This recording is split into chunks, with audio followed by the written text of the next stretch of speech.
سالنا مجموعه من طلابنا ايه اكتر المشاكل اللي بتواجهكم في الانجليزي، ودي كانت اجاباتهم. انا الصراحه مشكلتي اني كنت بتكسف اتكلم انجليزي قدام واحد صاحبي، اللي يجي يتريق عليا ويضحك عليا لو قلت كلمه غلط، او مثلا الاكسنت بتاعتي مش حلوه وكده يعني. مشكلتي ان انا بزهق وبمل بسرعه جدا، وانا كنت عايز اتعلم انجليش وعارف ان حاجه زي كده هتاخد معايا وقت كبير جدا، فانا كنت عايز ابدا اتعامل على الاقل حتى لو حاجه بسيطه بالمحادثه من اول ليفل. مشكلتي ان انا لما بروح اي مكان بتكون المحاضره ممله جدا وبتكون روتينيه خالص وبتكون معتمده على الحفظ، وانا عندي مشكله كبيره جدا في الحفظ. المشكله اللي كانت عندي ان انا لما كان اي حد يكلمني بالانجليزي او كده كنت اعرف افهمه، بس لما اجي ارد عليه كنت باخد فتره في التفكير بحيث ان انا ارتب الجمله وافكر في الجرامر بتاعها وكل الكلام ده.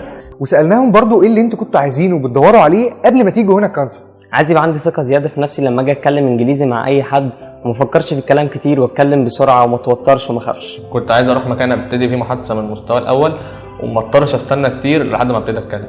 كنت عايزه الاقي مكان يشجعني على حضور المحاضره عشان ما تكونش دمها تقيل، ويعلمني ازاي اتكلم انجليش صح. انا مش عايز اخد وقت كتير في التفكير، وعايز ان اول ما الشخص يجي يكلمني ارد واتكلم عليه على طول.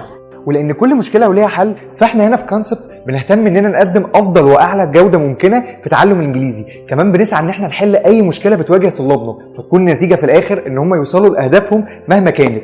فتعالوا نشوف جزء بسيط من طريقه التدريس في كونسبت واللي بناخدك فيها من مرحله البدايه ونوصل لمرحله التراقى والاحتراف. يلا بينا.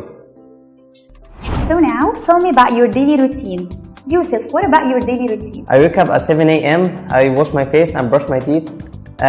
After that, I go pray, and in the afternoon, I read a novel. Very good, thank you so much.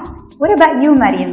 First, I wake up early and I have my breakfast with my family. Then I go to school. In the evening, I watch TV, and at 11, I go to sleep. Perfect, Mariam, thank you so much. What about your daily routine, Ammar? Actually, I do a lot of things in my day.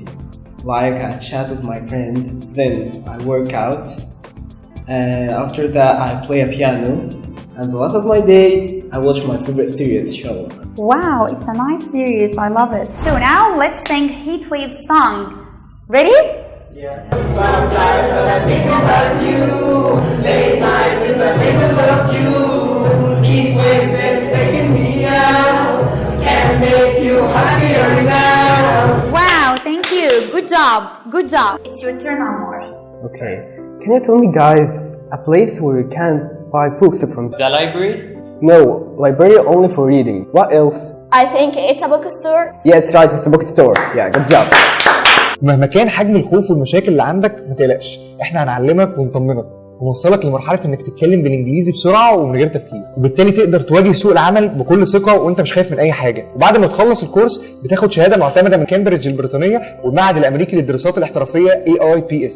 فلو عايز تتغلب على مشاكلك وتحقق هدفك وتوصل لحلمك سيب لنا كومنت واحنا هنتواصل معاك عشان نبدا الرحله سوا. كونسبت، اتعلم انجليزي صح.